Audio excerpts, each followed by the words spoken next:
the seven chakras, ano ang benepisyo, weaknesses and strength ng each chakras kung unlock o sarado ito. So first, ito si base chakra o sasabihin natin na root chakra. Si root chakra ay nakolocate sa pinakamababang part ng spinal column.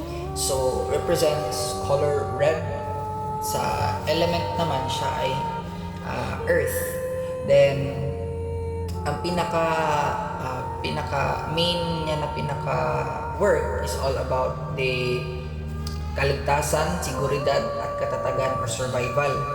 Then in a physical, ito naman ay reflect na pag meron kang sakit, especially for kalusugan sa paa o binti, buto at gulugod, immune system, adrenal glands, physical na lakas at enerhiya, pera at kabuhayan, bahay at seguridad. Ito yung naghahawak ng chakra na to. Siya ang naka-assign sa chakra na iyon.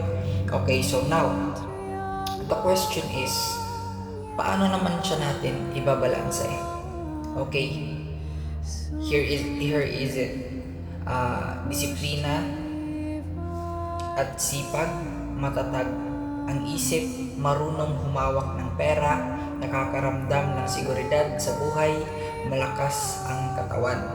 Okay, in spiritual aspects naman, enerhiya ng daigdig, grounding o pagiging nakatapak sa realidad, connections sa mga ninuno, survival instinct, physical na misyon sa mundo. Okay, so kapag malakas na ito, hindi madaling malinlang. Okay, ito ang pinaka-work ni root chakra. Next is the practical. Kahit may spiritual gift, matatag ang pananampalataya, nakakaramdam ng malalim na koneksyon sa kalikasan. Okay, ito yun. Mga kakayahan sa pagbalanse.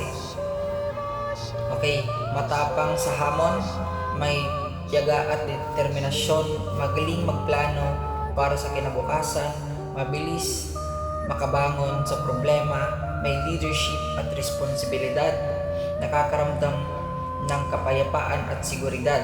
Okay, so ito naman yung mga blockages in a physical sign.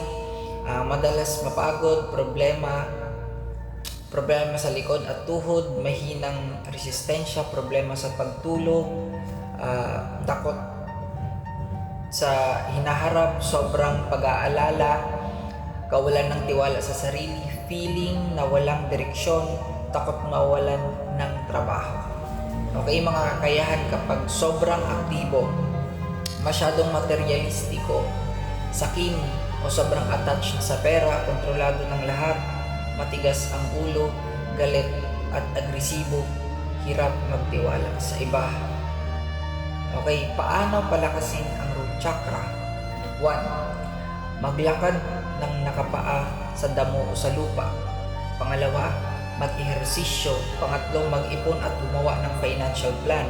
Pang-apat, kumain ng masustansyang pagkain. Pang-lima, maglaan ng oras sa kalikasan. Okay,